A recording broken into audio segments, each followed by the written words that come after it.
and sisters, family, friends. I have a question for you today as we are in the midst of a new year. The question is, can we last? Will we withstand the storms of life? Every year brings many different circumstances, many different challenges, but the question still remains, can we stand? And we can't stand on our own, but we have the Word of God that strengthens us and that gives us the power to stand. The question, though, is how effective or what impact is the word having on our lives? And Jesus sought to give some understanding about the effect of the word on our lives. You see, the words we will always hear, the word of God we will always hear, but it will affect each and every one of our lives differently. And Jesus is saying that what makes that difference, the difference in how the word affects our lives, really depends on our heart.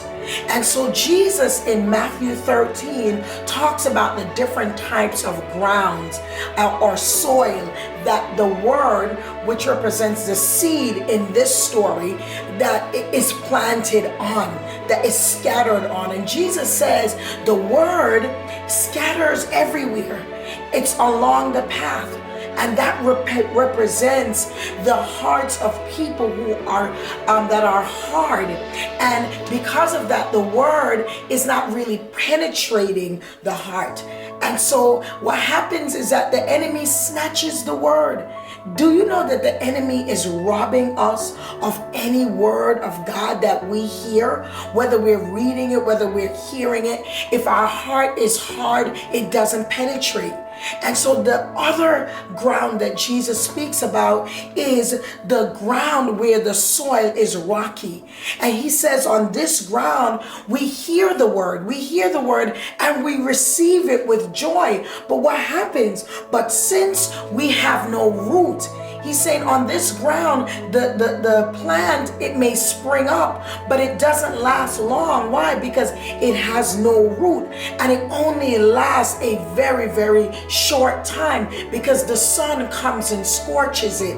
And so what Jesus is saying is that those of us who hear the word, but the word is not sinking deep down in our hearts, and there are pebbles and gravels that are preventing the word from really going deep down in our hearts and really growing roots.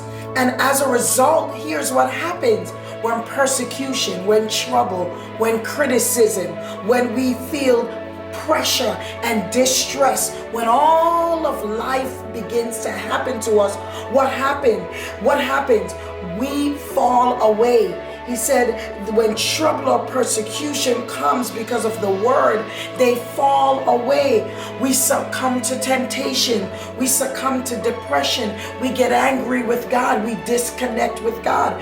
And that's what Jesus is saying. So we've got to look at the condition of our hearts, because the condition of our hearts determines whether or not the word that we're hearing is really taking full effect.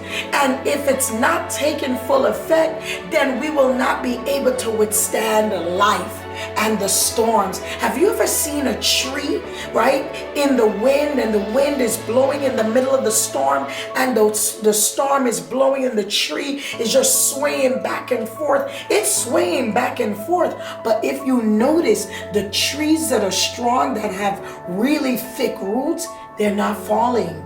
They're swaying back and forth, but they are not falling. They're not falling away. Why? Because they have deep roots. So our internal composition really determines whether or not we can withstand the external forces. We have to be built to last. Anytime we build something, we want it to last. And so the only way that we will last, that we will survive, that we will overcome, that we will thrive, that we will withstand every temptation every criticism, every persecution, every distress. The only way that we will survive is if the word of God is rooted in our hearts. So please let us examine the condition of our hearts and make sure that as we're hearing the word, as the word is coming into our ear gates, that it seeps into our hearts. Meditate on it, pray on it, and allow it to do its work in our lives so that it will take up root in our hearts and allow us and strengthen us to withstand. God bless you today.